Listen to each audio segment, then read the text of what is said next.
Today I want to be looking at market cards in the Cashflow game, mainly the 101 game, but I will touch on the 202 game as well.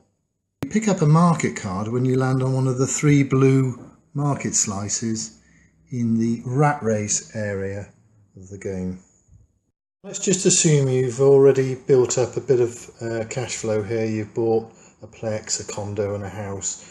One of the properties, the house, has a negative cash flow, but the whole point of the market card is that you can then sell the houses on, and in this case it would improve your position because you gain lots of cash and lose that negative cash flow. So here's a typical market card where you can sell a 3-2 house for $90,000, and here's a Plex buyer card where the 40,000 is for each unit, so a 4-plex would net you $160,000.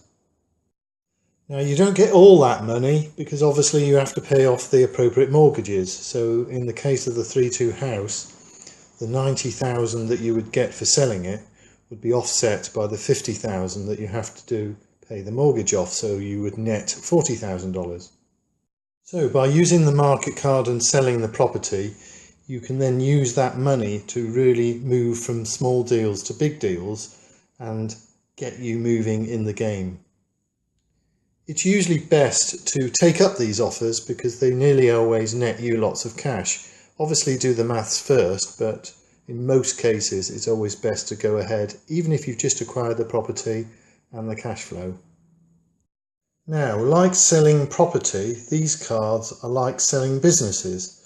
So there's a car wash buyer there, $250,000, bed and breakfast, widget company and software company. But the problem with these cards are that they relate to only one card in the big deals section. So it's only if you happen to have gone for this particular car wash or bed and breakfast that you can actually benefit from this market card deal.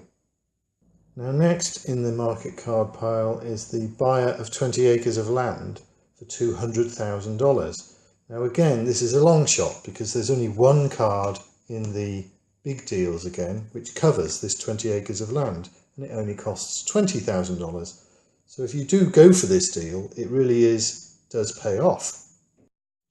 This price of gold Saws market card is nowhere near as good as the 10-to-1 deal you had on the land. This is only 2-to-1. You double your money, and the appropriate card for this is actually Friend Needs Cash Quick in the small deals section. And this is for 10 1-ounce Kruger rounds at $300 each, which costs you $3,000, and you get back $600 or $6,000 for the 10.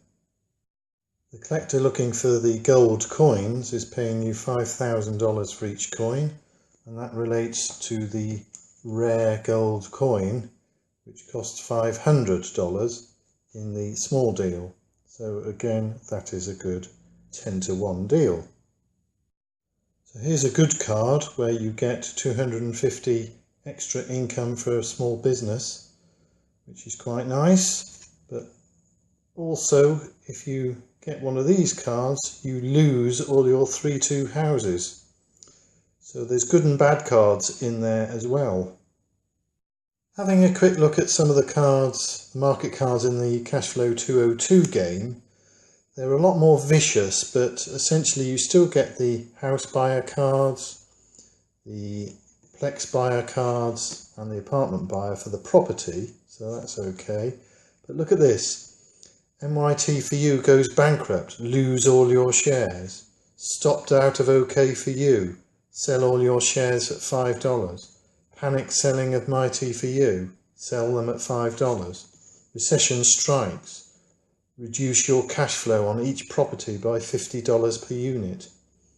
So it's not all bad, but it certainly looks like it. So there it is, market cards in the Cashflow game.